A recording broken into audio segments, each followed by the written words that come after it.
Hello and welcome to this 8th video in a series of 10 videos where we look at the 40 most commonly asked questions about short sales. And today we're going to ask, can I really get paid to do a short sale? And then go on to look at personal property along with the short sale when you sell your home. Are there any tax implications to a short sale? And finally, why do you need to let the lender know what the estimated repairs are in a short sale? Well, let's start with this first one. Can I really get paid to do a short sale? I mean, you'll see adverts out there from realtors saying, get paid to sell your home in a short sale. Get paid $10,000. Get paid $30,000. Well, lenders do recognize that a short sale is to their benefit, and in certain circumstances that it makes sense for them to pay an incentive to their owners to do a short sale. And it is a fact that Chase Bank has sent letters to owners offering them as much as $30,000. And there are other programs offering incentives such as HAFA, Bank of America, as they call it the Cooperative Short Sale Program, TAP, and then there are other short sale incentives offered by banks like Citi, Wachovia, and Litton Loan Servicing. So you can get paid to do a short sale. It's case by case, and it just depends on what the bank's motivation is to get your property sold using that method. Now, when you sell the home, can you sell your personal property alongside it? For example, the buyer comes in, they're going to buy your home. Can you also sell them the appliances, the furniture? Well, you can sell your personal property separately through a bill of sale. However, as this is not disclosed on the HUD-1, it could be fraud.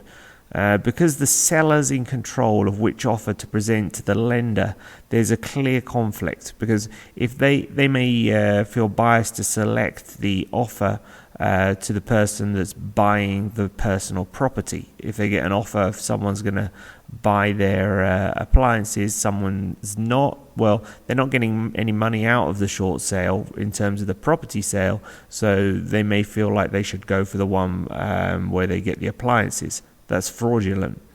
And in competitive markets, I've seen it happen that buyers have been asked to overpay for personal property to have their offer presented to the bank.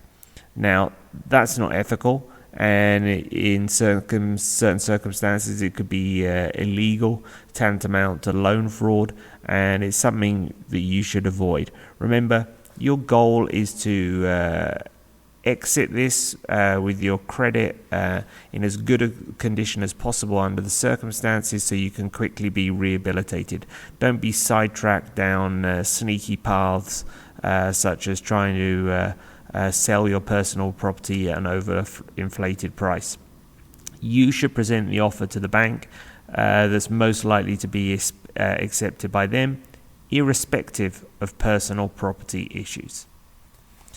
Now, next question is a difficult one for me to answer. Are there any tax implications to doing a short sale?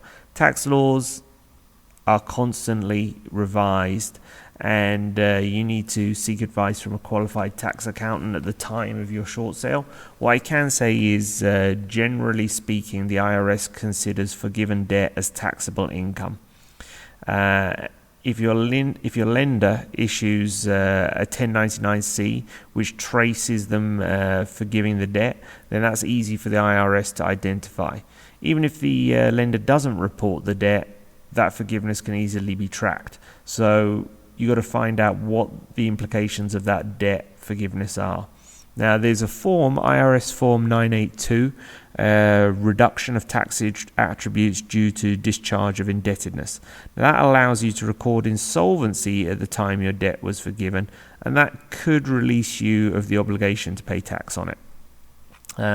Back in 2007, there was the Mortgage Forgiveness Debt Relief Act, and that was passed to allow up to $2 million of debt to be forgiven, but that's on a taxpayer's primary residence.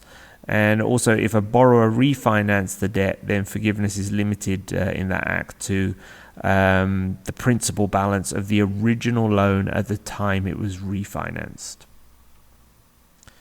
And final question today, why do you need to let the lender know the estimated repairs in a short sale? Well, when banks approve a short sale, they want to know what their net return will be based on that sales price. And the best way to do that is to reduce the price by the estimated cost of known repairs and explain that at the time the request for the short sale approval is made. You don't want these repairs to be a surprise afterwards. Another path, you could price the home fully and then let the bank know what you estimate may be reduced following a home inspection by the buyer. Okay, well, I hope those questions and answers were useful, and we have 2 videos to go in this series about short sales.